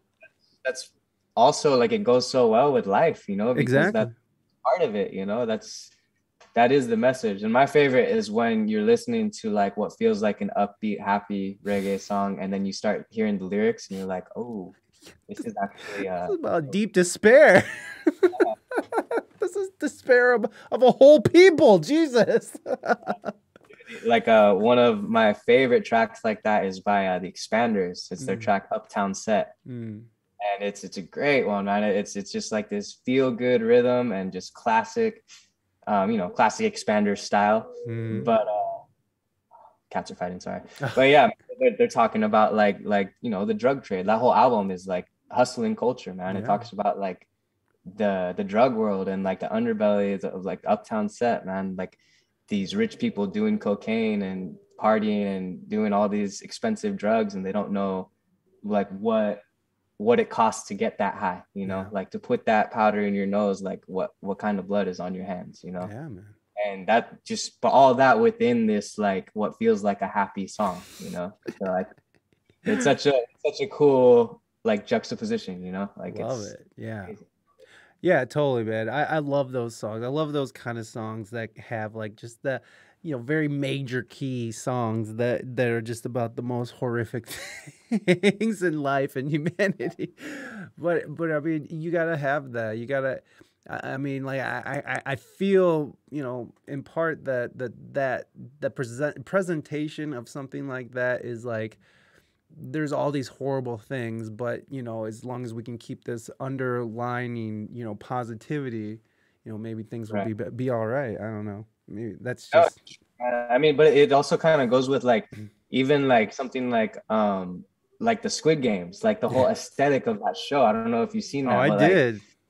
yeah, man, it's great, dude. I Yeah. love how like just the way it looks, you know, Yes, like the visuals are amazing. absolutely incredible, man. It's beautiful. It's Yeah. like truly. but it's such like in a cruel, like ironic, you know, like it's, Right. but that kind of goes with like, it's a reflection of like society as a whole, you know, and it's just reggae is an amazing vessel for messages like that. And yeah, and at the same time, you can have songs that are just straight up about feeling good Hmm. and feeling all right. And Yeah. Partying. I Yeah. think that's all good too, you know. I think that's Exactly. the message is still there, you know, it still gets across. And what I try to do with the reggae that I'm writing is a lot of that in like introspective, like self-reflective work, you Yeah. know, just like learning to love yourself, you know. This next album that I'm working on, I'm keeps on getting pushed back, but it's going to be called All for Love. And that's basically the whole theme is just like everything we do is all for love, man. And it doesn't have to be just about the love you share with like an intimate partner. It can be like the love you have for yourself, the love you have for this life that you're living, and like the love that, Oh shit! Sorry, guys. Keep going, man. oh man, I'll take that applause all day.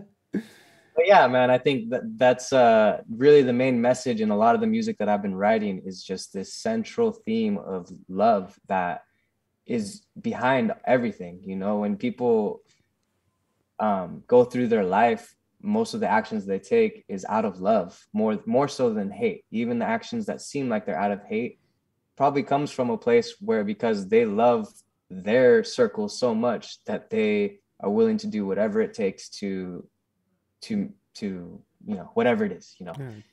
I Yeah. don't know exactly how to say, but you know what I'm No, saying. Like no, I but think that's a great point. I mean, and we see this today when we have people who are like, who, I mean, like you see a good example of that is like people who are marching and who are angry about, you know, like the injustices in the world, and they'll go as far as to be racist and horrible themselves just to fight against it. I mean, there was this guy in California. It was the California governorial recall race, and the other guy was a black man who was a conservative black man running against Newsom, and this white woman with a gorilla mask was yes, yelling horrible things at him and throwing eggs on him. I have a friend who's a black conservative who, you know, he says some odd things, but I respect him and he has some good ideas too. They're in him calling him a monkey, calling him all these things, and these are coming from the left, the all encompassing, the all loving, the all understanding, the all tolerating left. And that to me is very, it's like, wow. So I totally see what you're saying, because people can totally, you know, think what they're doing is right and be doing horrible things in the name of what they think is right. I don't know if yeah, that goes on the bigger point of what you're saying, but I just had to get that in. no, it makes sense, man. And a lot of, you know, it's sad to say, but like a lot of these politics, left or right wing, I like one Yeah. of my favorite memes that I saw was, Both sides are awful. oh yeah, the right wing was like a poop emoji, and then the left wing was like a poop emoji in a gift box with like a bunch. It's like, bro, that's literally what we're dealing with. That's your Is choices, folks. yeah, okay, like, you know, say all the nice things, but at the end of the day, you know, if it turns you into an ugly person to try to like push that point across, like Mm, that's, you're doing more harm than good at that yeah, point. you're not putting politricks. Yeah. Thank you, Eddie. Uh, Folly tish. You got more? love about reggae is all the language, how Yes. they play with the language, man. Like, Yes. I love I used that. to be something that I would you know, kind of poke fun at when I would hear people changing words that had like, you know, like uh instead of like oppressor, a downpressor, and like, you know Mm-hmm. what I mean? Things like that, where just the word would actually reflect what it truly means. Yes. I used to kind of poke fun at that, you know, but as I kind of reach a more level of understanding, like, man, I really I enjoy it, man. I respect how meaningful it is, because Mm. the language that we use is very, very powerful. And especially like the language we use when we talk about ourselves, like it's so powerful, man. That's why I'm one of those people that is like, I gotta remind myself not to talk down on myself. Yeah. Because the, you know, if you're someone like me where your mind is always racing and going 100 miles an hour, once you put a negative thought in there, now you got 100 miles an hour of negative thoughts going, you know. So Yeah. what what you want to do is keep that self-thought positive. You know, when you're talking about yourself, when you're talking to yourself, you want to keep that all positive, because even if you don't believe it as you're saying it, your subconscious, it registers in that. Yeah. You know what I mean? And then it starts to show and reflect. And yeah, I'm just like, when I talk to people that are like struggling and then they just keep on talking down about themselves negatively, that's one thing I tell them is like, why don't you just try as an exercise for a whole day? Don't let yourself say like, oh, I suck, or like, oh, I fucked up, or like, I'm terrible at this. Don't let yourself say anything negative, but instead, when you catch yourself saying that, like, force yourself to say something positive, even if it's goofy, even if it's like you trip and fall on your face and you get up and say, man, I'm the most graceful person in the whole, you know, Yeah. like change that self-talk to something positive for an entire day. Yeah. And how you feel after that. Yeah. Yeah. I And I truly think it'll have an effect. I I don't think know. so too. I think that's a great thing to say to somebody. And like the thing, along with meditation and being mindful, it's like saying these things like I love myself so I can love other people. This is something I had to truly convince myself of, and I'm still trying to convince myself of. And that's why, in part, that it's a huge part of my mantra is that, because it's like I have such a hard time with loving myself that it's really hard for me to love other people fully if I can't, if I can't stand who I am. How can I love other people? Yeah. But it's like I don't know, man. You gotta like if you're not like oh, fuck, I forgot what I was gonna say. Oh well, there it is, everybody. Burnout Central here. What the fuck? What were we talking about? Because we were talking about meditation and being mindful, and the other thing what was the third thing we were just saying? Like staying present, man. Just filtering your Present. thoughts, keeping the positive Oh, self. fuck, I forgot. I forgot what I was gonna say. Oh well, it was a point, but no, well, it doesn't matter anymore. Yeah, it's just fuck it. You gotta go in on yourself with a little kindness, because it's just there's just so much like negative bullshit out there. It's like just add to it by being hard on yourself is doing nothing. Yeah, and to further that point, you know, like one other thing that like can help with that, if you struggle with speaking about yourself in a positive way, I find that like I'm someone who gives great advice. I give great advice to other people when they come looking for like personal advice from me and Mm. like reflective stuff. I'm good at giving advice to other people, not so good at giving advice to myself. So if I can learn to give myself advice in the way that I would give it to like a friend, Mm. you know, like just like, hey, bro, this is just me being straight up with you. If I can do that with myself, Yeah. you know, then that makes that work a lot easier. It makes that like recognition It's a lot true, faster. because people will just sort of lie to themselves about certain All things, all the time. You and know, we can justify anything. mm, Like if we choose to be lazy one day, it's like, oh, well, I just, my back was hurting a little. I worked really hard yesterday. Like, you know, like we can choose to justify whatever we want, but, right. you know, taking responsibility is a lot harder. Well, we've gone all over the place, which I love. How about we get a song with that? I mean, actually, I did want to say one more thing. Don't know much, which is a great song, by the way. Can you give us a little bit more about it? I know we talked about it a little bit, but and we're sort of going through it, but just so everyone knows, don't know much is the latest single from Dylan, and you can find that here. Is that right? Yes. Okay, cool. You can definitely find that there's Dylan's link tree, which you can find all the singles, all his socials, everything. Go follow him up and give him some love. But please, don't know much. What does that song mean to you? And we listened to it at the top of the show. So if you guys missed it, well, sorry. Go back and watch it later. Yeah, go back and watch it again.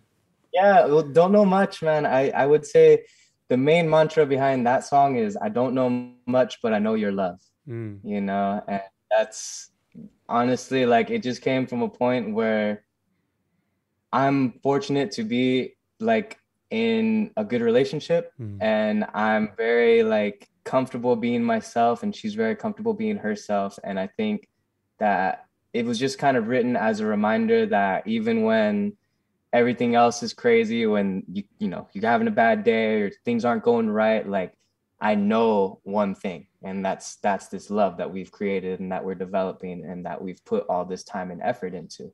And you know, something those are like lines that repeat at the end of the song that just say, all I know is that I don't know much. Yeah. And like that's like, you know, an old philosophical, I don't know if it was like Socrates or Aristotle, It's but one of them. one of those, yeah. But yeah, man. And I think it's so crucial to recognize like how little we truly understand, but at the same time recognizing how what we do understand and what we are comfortable with and what we are aware of, you know. And I think that if that's something that is your love, or that is like a relationship with the family, if it's a relationship with your pets, like if it's a relationship with yourself, you know, I think it's a very like universal thing. But for me, it started just recognizing how grateful I was to be in this relationship, and how me just taking notice of like, when I don't know much, I still know your love. Oh, well, that's very sweet, and I always like to hear about love. So let's get there we go. We'll get some air horns for love. We got air horns for love over here, folks. Air horns for love. Oh, this is my new one that I got, everybody. Y'all better get this lady. Y'all better get this lady. I'm sorry, that's my favorite. It's from a New Jersey shopping mall, and some lady getting chased around by a very upset person. So somebody, y'all better come get this lady.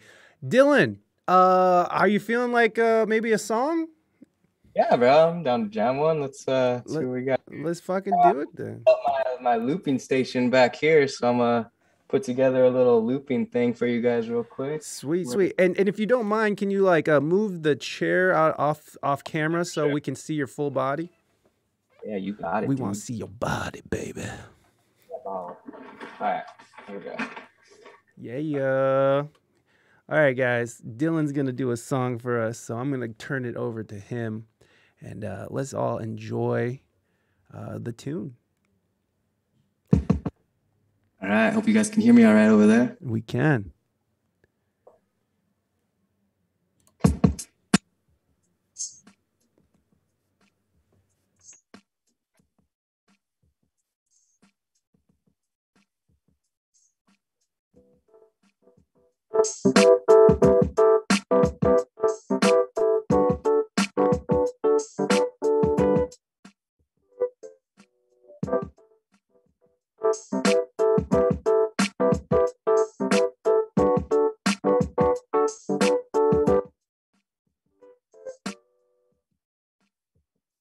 So yeah, this next track I'm gonna do is by one of my favorite artists.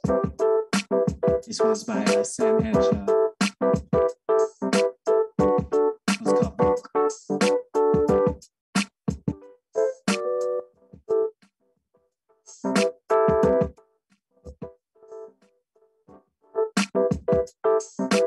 Hold on, we're having some technical difficulties.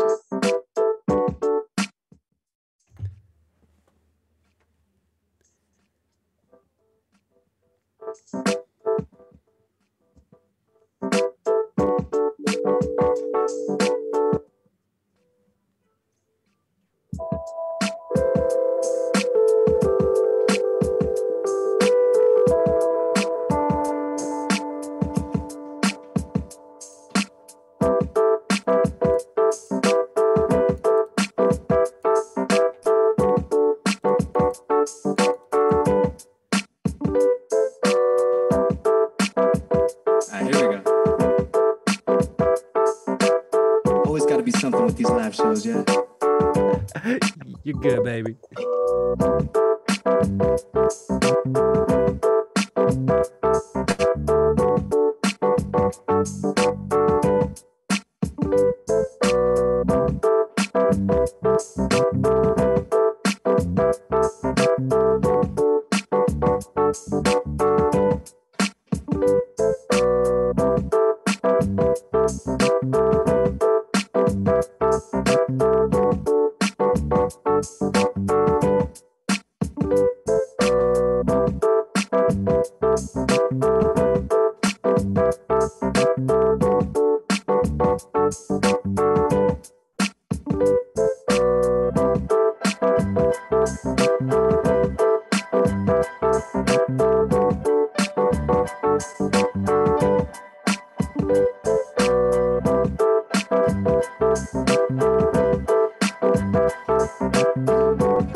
my job at Five Guys. My girl just kicked me out, she says I'm lame. Maybe she's got a point, who gets the sack from Five Guys? She thinks I'm so incapable of change. Maybe I should shut down on my sleep, take time and make time, give you what you need, girl. I can stop procrastinating. Whoa, whoa, whoa, whoa. Be a little prepared, show you that I care. I love you, I swear, girl. Whoa, whoa. But tell me, if I wasn't broke, yeah, would you spend more time with me like you said you do? Tell me what I'm supposed to do when the only thing I need is to be loved by you. I'm starting out my 7th day of sofa surfing, parading in my Calvins with no shame. I stop and think to myself, I've hit the low, but look around and see no one to blame. But maybe I could take time, make time, pick time, I've been here that I care, girl. I can stop procrastinating. Whoa, whoa, whoa. Be a little prepared, show you that I care. I love you, I swear, girl. But tell me, if I wasn't broke, yes, would you spend more time with me like you said you do? What I'm supposed to do when the only thing I need is to be loved by you.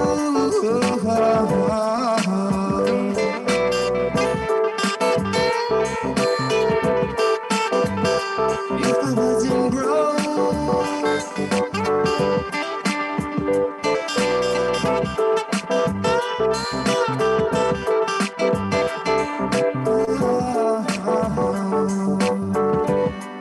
if I wasn't broke, yes, would you spend more time with me like you said you would? Tell me what I'm supposed to do when the only thing I need is to be loved by you.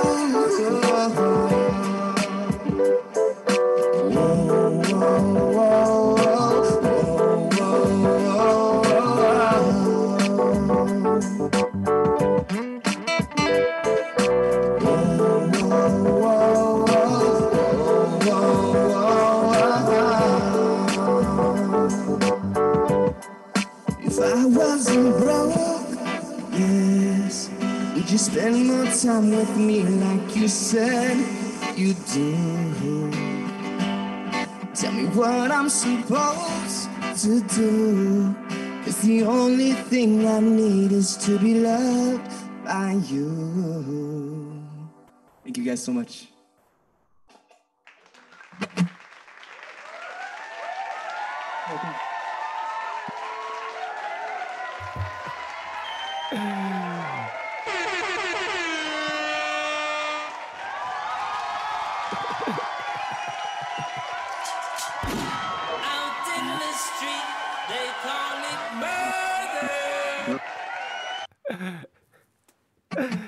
Well, thank you so much, Dylan. I appreciate you doing that, man. That was great. That was great. Who was that? And what's the name of the song?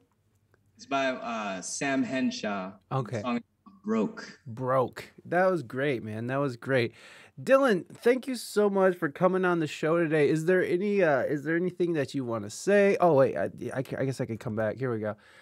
Is there anything that you want to promote? Anything? Any last words? Anything you want to? Any parting words you want to leave with us today?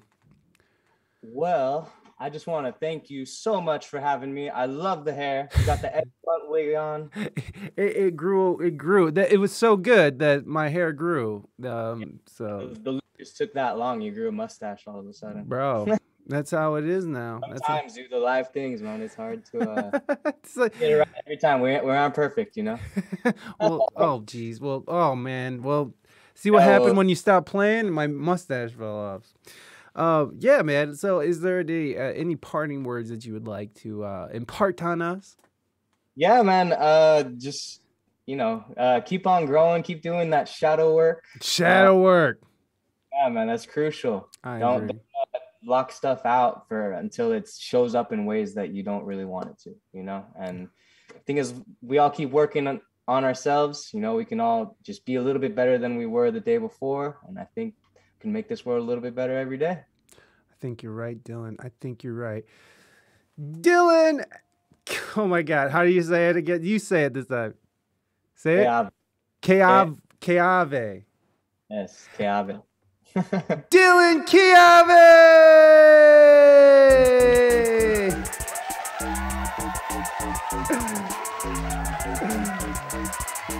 All right, Dylan. Thank you so much for being on the show, man. I appreciate it. And I'll be in contact soon for the audio release as well. Sounds good, brother. All right, man. Peace. Have a great day. Yeah. All right. Well, that was fun, right? I think so. Right? That was very fun. Yes, fun. Okay, so I think we're going to go raid now. We'll be back on Friday with another reggae artist, which I want to get the name right. So I want to be respectful because I really dig what they're doing. They're some Latino gentlemen. What is their name? I need to find it. Hold on. I think I put it all together. Nope, that's not it. How about this?